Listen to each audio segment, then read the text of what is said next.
Feeling like a shark in a shrimp tank. Big fish, small pond in the shrimp tank. Welcome back to another episode of the Shrimp Tank. We come to you virtually from Seattle here in the great Pacific Northwest, and we are excited to have you with us. Listen, if you want to learn how to grow, start, grow, or run a successful business, this right here is the podcast for you. We like to call it the podcast of record. This is where street smarts and book smarts collide. Hello again, everyone. I'm Dan Whedon. My co-host today is the incomparable Michelle Baumberger. Our guest is John Cormanick.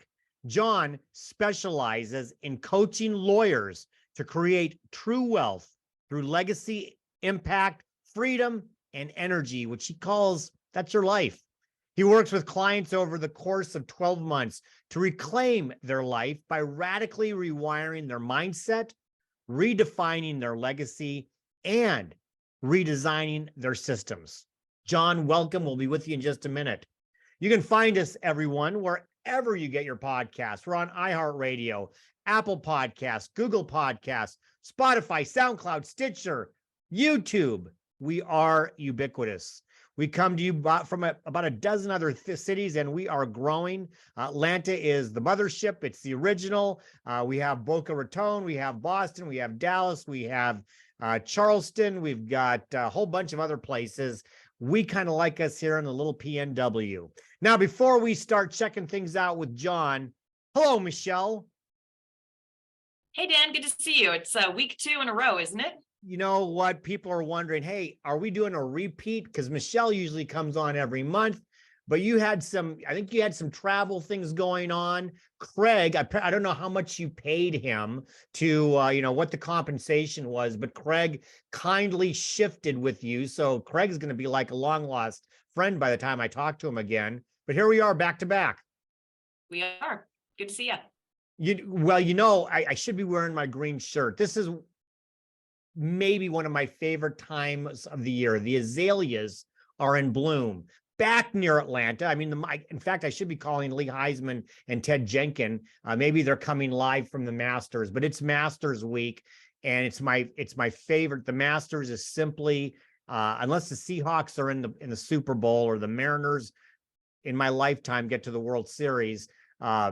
This is my favorite sporting event. I just love it. I've been watching all of the live from the Masters on the Golf Channel, and I'll be glued to it this weekend. Michelle, I don't know that you are a Masters aficionado like me, but I got to believe there's something that is a Masters for you. What is it? Well, the first thing that came to mind was the Dublin Horse Show, which is just an amazing event that when I lived in Dublin, I rode horses growing up, and that was just absolutely, top of the world type experience. But closer to home, I think, I'm a Notre Dame grad. So college football sort of hits the mark every fall.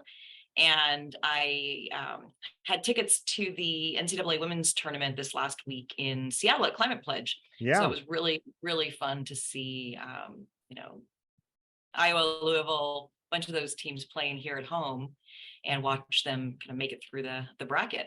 Well, you watch Caitlin Clark from Iowa too score a whole bunch of points. That was pretty cool. And I bet you know that Notre Dame is going to be playing football in Ireland. I do know that. I've been to that game before. Okay. We do it every few years. All right. Well, enough of this, these shenanigans. If there's a master in the house for lawyers, Michelle, and you might be very interested in what our guest does, John Cormanick is just that. John and I met through a group called Provisors, which Michelle is also a member of.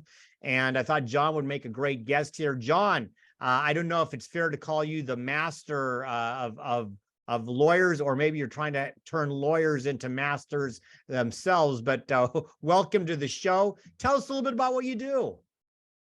Thanks, Dan. Thanks, Michelle. It's great to be here.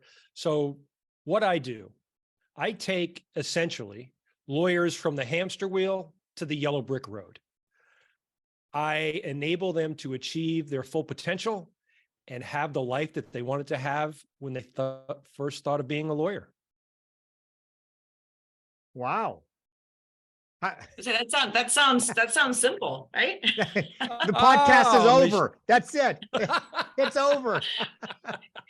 That was the perfect elevator pitch. And I think it told the story so well. It told, the problem you're solving and who you're solving it for. It kind of really resonates. I was looking at your website, and something that jumped out at me was, let's reclaim the law as a noble profession. So can you share a little bit about where that sort of terminology comes from, and that mindset, I suppose, comes from? Absolutely. I practiced law for 24 years. I owned a law firm for 16. I didn't leave the law because I was burnt out or hated it. I left because I want to help. I want to serve my fellow lawyers, my brothers and sisters in the law. The law is a noble profession. It has become a punchline because of how lawyers show up in their practices, in their worlds, in their lives. And I want to change that. I want to reclaim it as a noble profession. So just for whatever reason, and I think we're all of about the same age, Arnie Becker just popped into my head from LA Law. I don't know if everybody's, I just had Corbin Burnson and Jimmy Smith pop up in my head. And I was thinking back to just, I know that's 30 plus years ago, which is hard to believe, but LA Law and kind of the life of attorneys, that is a glorified Hollywood life. My guess is that attorneys who are owning their own practice, maybe have several attorneys working for them. It's a fairly stressful job. I mean, there's a lot of work, there's a lot of research, there's a lot of back and forth with clients. And now in a world post pandemic, the logistics may have even gotten harder. I know Michelle's here as well, and she can probably speak to this too, but tell me a little bit about what the state of lawyers is, and as far as being entrepreneurs. Yeah, let's start from the basics. Every single lawyer, whether you're in the private sector or the public sector, whether you own a law firm or you're an associate in an AM 100 law firm or a partner, managing partner, you own your law practice. That is a fact. The other fact is law school didn't teach you anything about how to have a successful law practice. Well, I definitely can relate to that. I actually went to business school as well, so I have the double whammy there, as far as being able to think about some of the issues of being a lawyer in private practice, owning my own business. But the realities of living it are still different. Any education, gives you a framework, but not necessarily the tools. So, what I've heard is some symptoms, right? Symptoms are like, nose to the grindstone all the time, constantly on call. What do you see as the underlying kind of issues typically that need to be brought forward for people to move that yellow brick road? Yeah. Put simply, it's ego. Lawyers think that we can keep all of the balls in the air all of the time by ourselves. We're kind of trained that way. We show up that way. And at the end of the day, it's not possible. It's just not possible to do by yourself. Being a lawyer is really hard. It's a hard thing. We don't necessarily recognize that and embrace that because sometimes it feels like it comes easy for us, but it's hard. And keeping all the balls in the air is, quite frankly, impossible. So John, you spent all the time as an attorney, and then you said, I want to help. I want to coach attorneys. I want to coach lawyers. I want to help them keep all the balls in the air, so to speak, however that ends up looking. Are there a couple of different things that you hear these lawyers or your clients say to you that was the tipping point to come to you? Because, I don't care what the profession is. Somebody says, "Oh, I've heard it all the time because I do coaching. I don't need a coach, or I can do this on my own. I'm resilient. I'm strong. I don't need." I've heard that. I'm sure attorneys are no different. What is that? What are those tipping points that get people to a place that says, "Okay, I need to hire you"? Yeah, and let's always remember, coaching is not a remedial thing. Coaching is taking you from good to elite. And so it can be as simple as sitting around the dinner table and thinking, I don't spend enough time with the people that I love. Or it can be, I know that I can't do it all. I don't know how to identify which balls to put down, number one. And number two, I don't have the ability to free up some of my time, my 168 hours in a week. That's the amount of time that we have in a week. We can't make any more.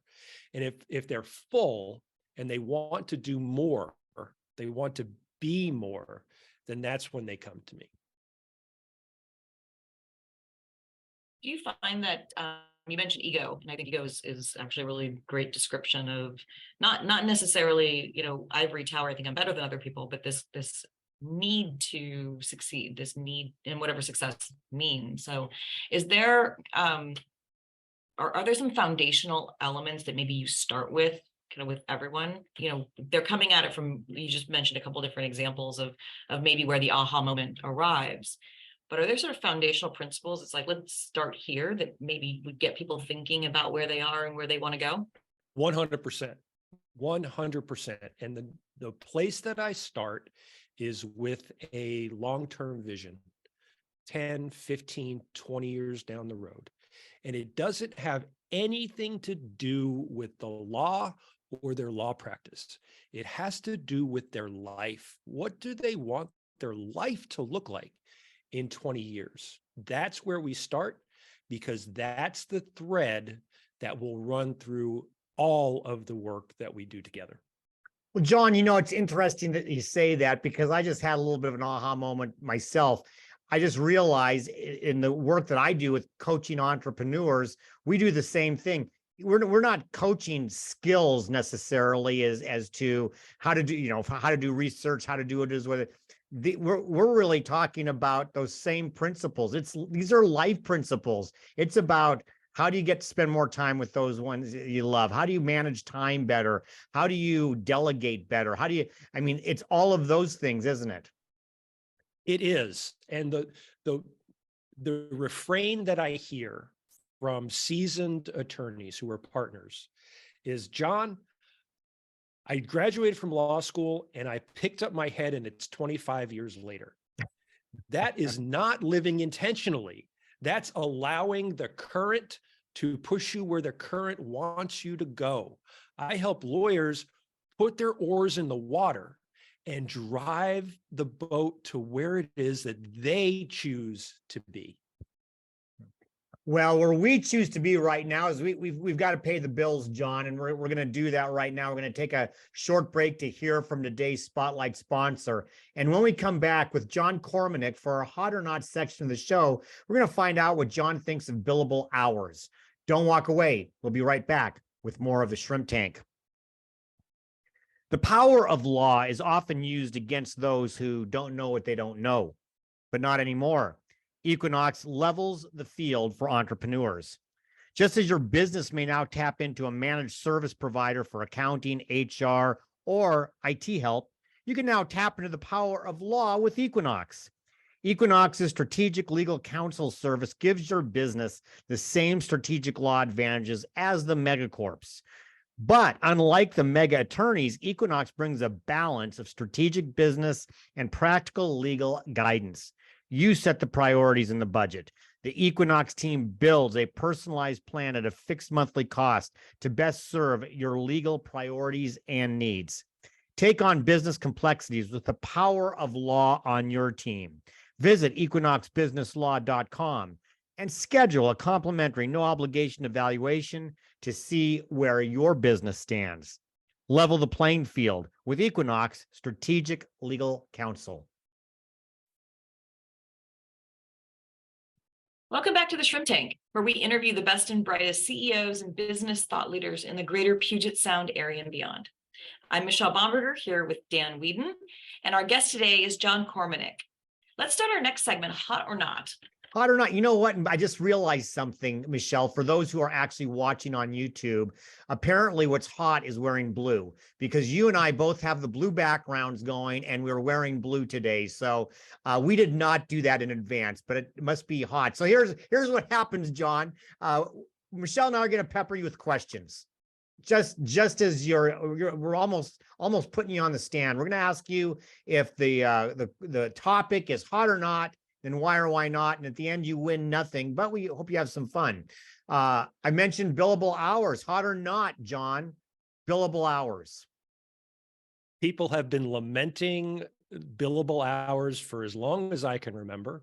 The death of the billable hour has been talked about for a quarter of a century. It's not going away. Lawyers don't know how to do it differently, so it's not going to go away anytime soon. If you could, though, go ahead, Michelle. You're going to do it better than me. No, there are definitely ways to do it. It's just really hard, and it's a lot easier to have that billable hour just sort of tick tock away. Doesn't require a whole lot of the business piece, which of course lawyers don't know a lot about. So it's actually it's a logical continuation because the innovation is really hard. But different topic for a different time. Hot or not, entering the profession in big law. Hot because of the money that's being thrown around. Are you seeing any shifts? I don't see shifts in people joining big law. I see shifts in people leaving big law sooner. Hot or not, John, locus of control. Hot. You fire. see, I've been on your website. I've been on your website. Locus of control, right? There are two different types. There's the external type. Things happen to you. The world, the universe is stacked against you, that type of mindset. Then there's the internal locus of control. I am responsible for all of the consequences and the results of my decisions, whether they be first level, second level, or third level consequences. It's on you. And if you have an internal locus of control, you are the master of your destiny. All right.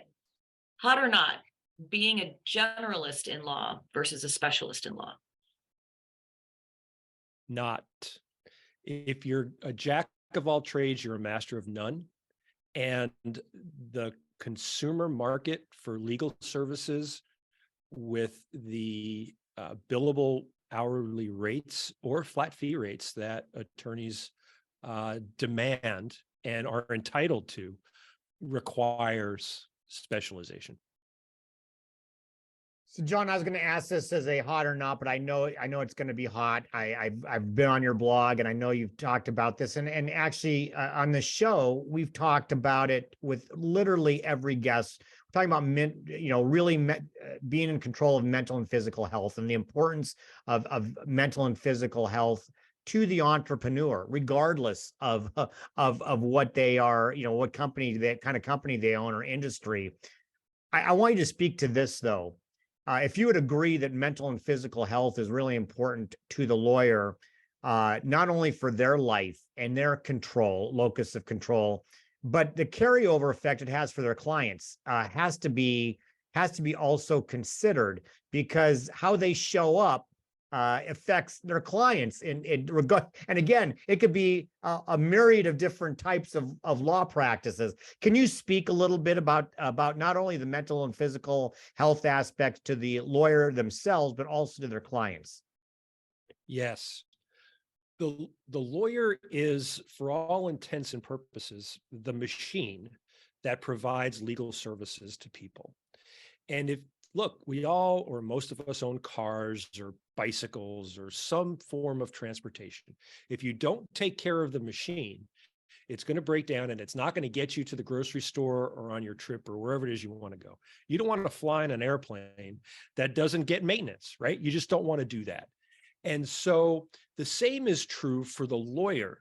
If you don't take time for yourself and take care of yourself, whether that's spiritually, emotionally, mentally, physically, you cannot possibly serve your client in the best way that you want.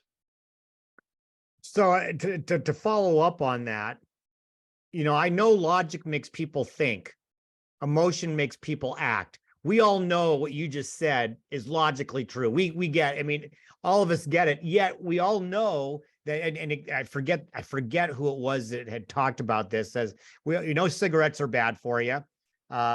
People smoking know it's bad for you, but they still, until somebody says you've got cancer, something has to happen. What tends to be that emotional shift? What's that impetus that where the emotion now says, okay, I've got to make a change? It goes back to the foundational work that I do with clients. It is the vision. If you have a 20-year vision, you want to be there for that vision, right? And so it's the constant reminder, hey, if I don't take care of myself, that vision's not possible. It's just not going to be, whether it's to travel or to do really anything. You need your physical and mental well-being to be able to do those things. And that's why I use that 20-year frame, because you can just be, 5 years down the road. Well, what's really going to happen to me in 5 years? But 20 years down the road, you need to be able to take care of yourself. So I always keep people tied to that.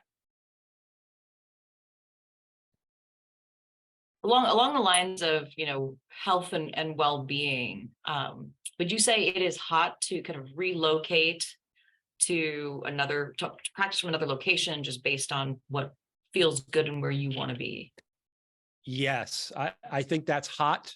And if the tragedy of COVID has any silver lining, it is the recognition by the establishment and by the lawyers in the world that if I can practice from somewhere where I want to be, that's going to help me and my performance and my service of clients and ultimately the law firm. So are you seeing more of a trend toward multi-jurisdictional practice? I am, especially, when I became a lawyer 25 years ago now, there was not, there's no way to waive into another jurisdiction. That's relatively new. Yep. Right. As a lawyer who's barred in Idaho, I can waive into Washington, Oregon, Wyoming, Utah. As a lawyer who's barred in California, I'm not allowed to waive into anywhere because, well, California lawyers don't allow people to waive into California. Well, it's funny that you say that you're barred into some place. The non-lawyer person out of this three group would have said, oh, you're barred from there, but you're actually barred into. So it took me a second to do that. And listen, the funny thing is you practice what you preach in this. We've gotten many times, you and I have never met in person, but we've met many different times in our provisors, and you're either in Boise, you're in San Diego, I think you've been in Mexico, you're all over the place. It's like, where in the world is John? And so you're really practicing what you preach. Yeah, I am. And as I said, I didn't leave the law because I was burnt out or stressed out or anything. I loved being a lawyer. I left the law for two specific reasons. One was to have greater impact. I have clients all over the globe. Two was to be geographically independent. And if I want to be geographically independent, and I talk about the ability to be geographically independent or practice from a jurisdiction where you want to be or where you want to be located, then if I'm not walking that talk, then it's just talk. I like it. Michelle, it sounds like he says, I've got to be in San Diego because I've got to show everybody that I'm practicing what I preach. So I'm going to go to all these places just because I have to. That's Not right. a bad strategy. I'm a giver. Not a bad strategy. Was there a kind of an aha moment that kind of created that shift for you from the practice that you had to the impact and helping others? Yes. And it was working with my coach. working with my coach, talking about what I wanted my life to be like in 20 years, and him coming back to me and saying, "Why are you thinking so small?" And making me do it again and again.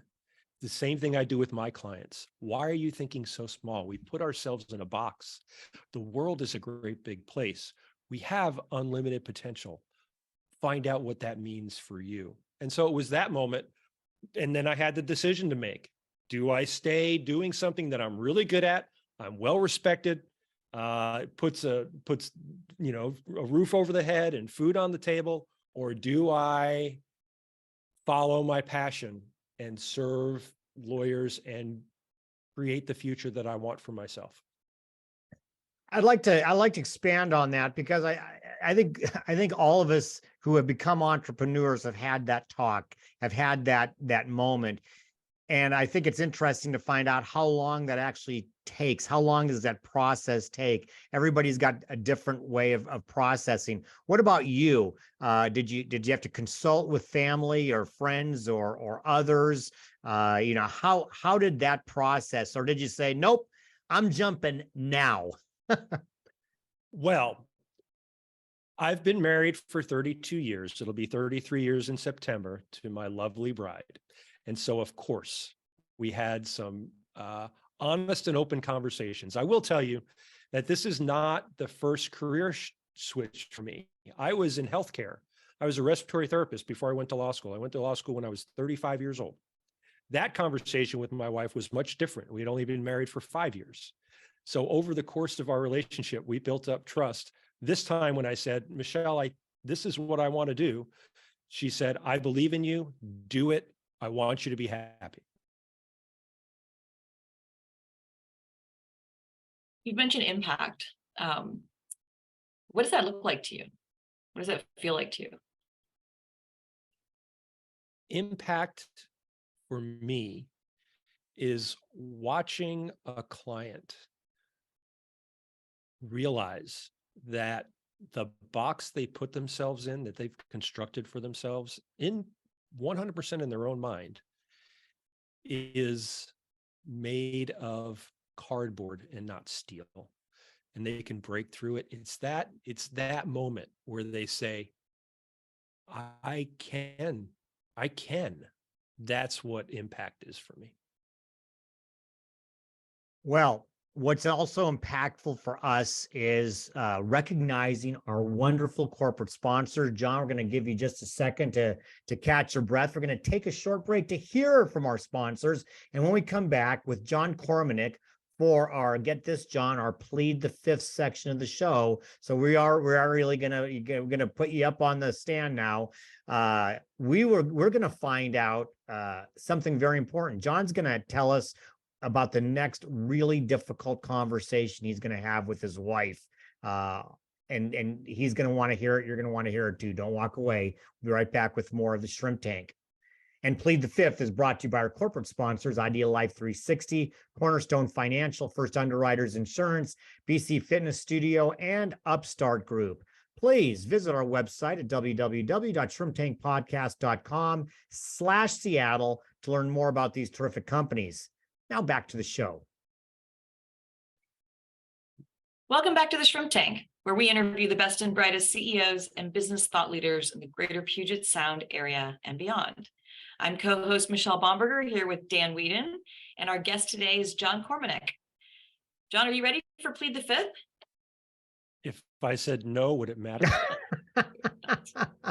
Here's how Plead the Fifth works. We're going to pepper you with even harder questions, John. You do get to plead the fifth, but only once. So it's kind of like throwing the challenge flag or something. You throw it once, it's gone then.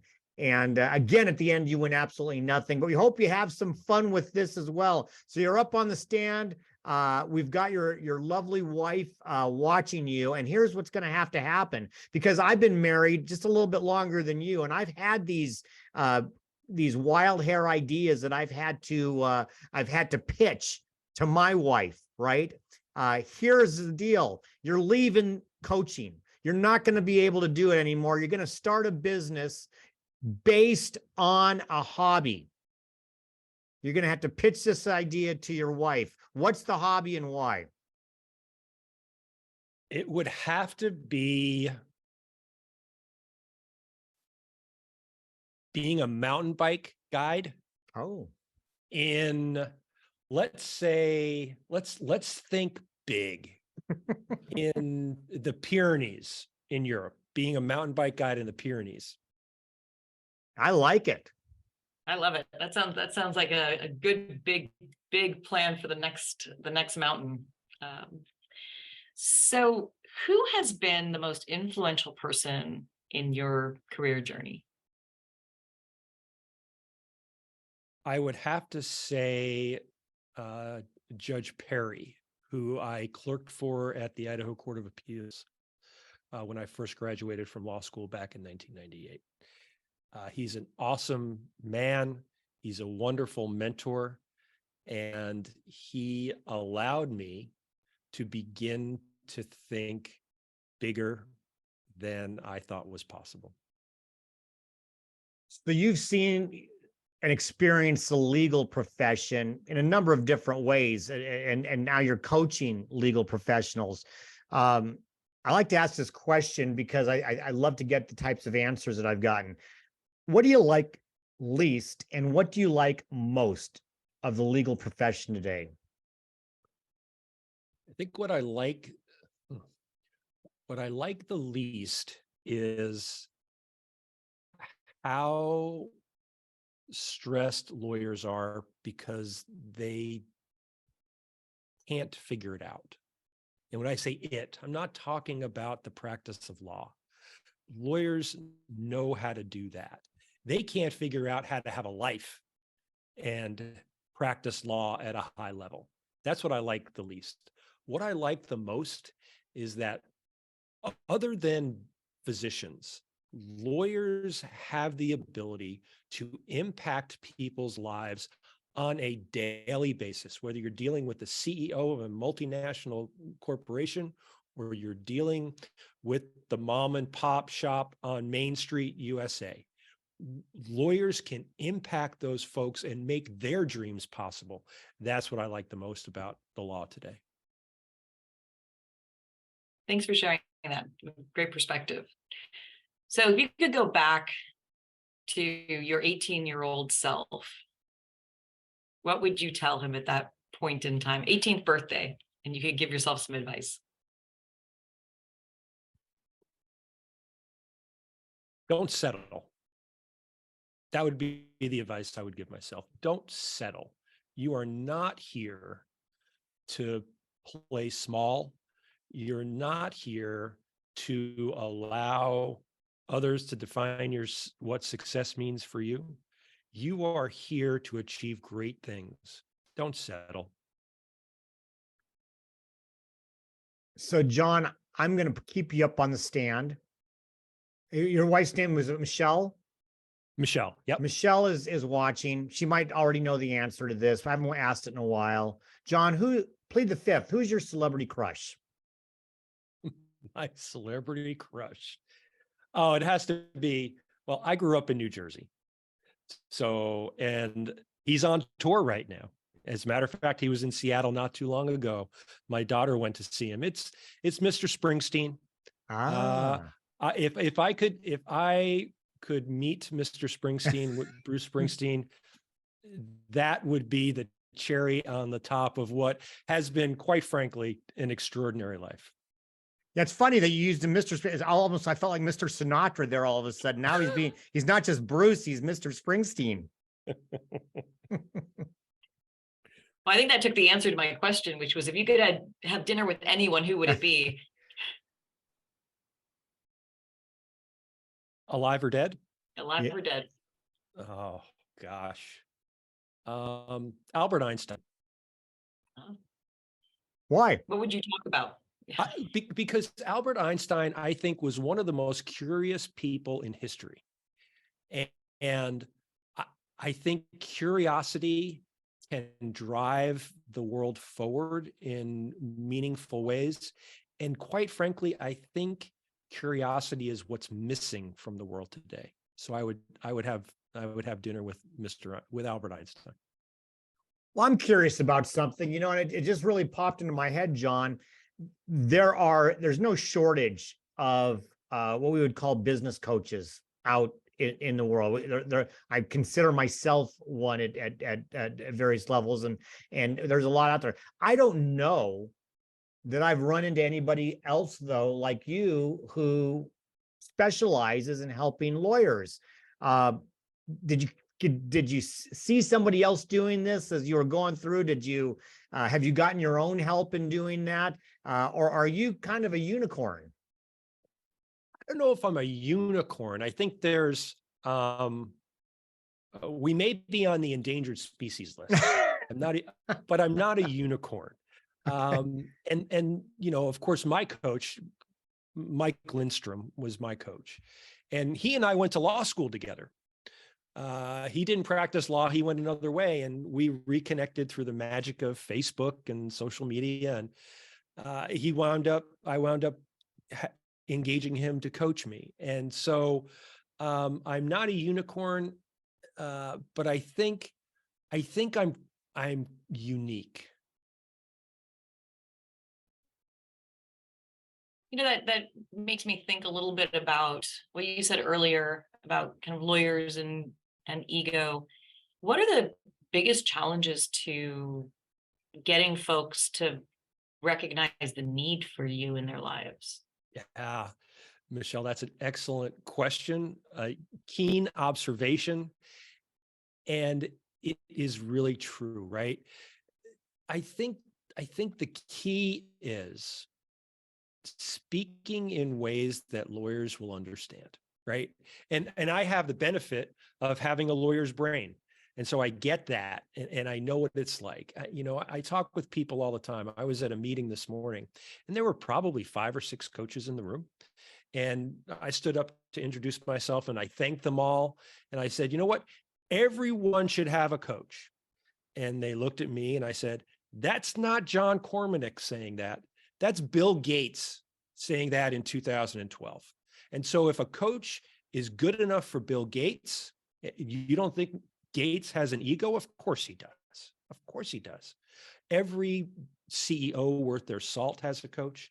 Every professional athlete has a coach. And every golfer at Augusta has a coach. They have swing coaches. They have mindset coaches. They recognize the importance. Why you, Ms. or Mr. Lawyer, think you're a unicorn is beyond me. John, thank you so much for that final insight. As we wrap up, for our listeners who want to get in touch with you or learn more about your business, how can they get more information? Sure. Just go to my website. It's my name with my middle initial, johnrcormanick.com.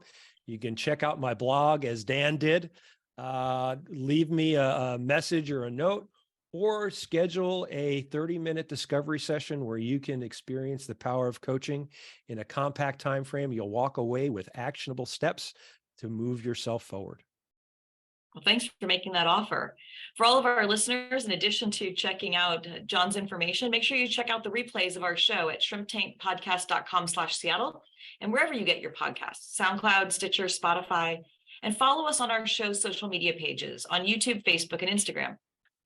Well, John, it's been a pleasure having you on the show. Thank you very much. Hope you soak up some sun while you're down in San Diego. And again, thank you for being on. Michelle, it's been back-to-back weeks, but now I fear that it's going to be like 2 months until I see you again. I'm not quite sure, but it's been great having you on back-to-back weeks. Be well. Everybody, do exactly what Michelle says. Like us on our Facebook page, because then you get to watch us live stream, which we do every Wednesday at 12 p.m. Pacific. Our next show will be Wednesday, April the 12th. We are still working. It's not a mystery guest, still working on getting a guest for that show, which we will. I can tell you that my co-host that week will be Linda Popke. But in the meantime, be safe, be well, be prosperous, because until next week, the shrimp is back in the tank. So long. I've been feeling like a shark in a shrimp tank. Big fish, small pond.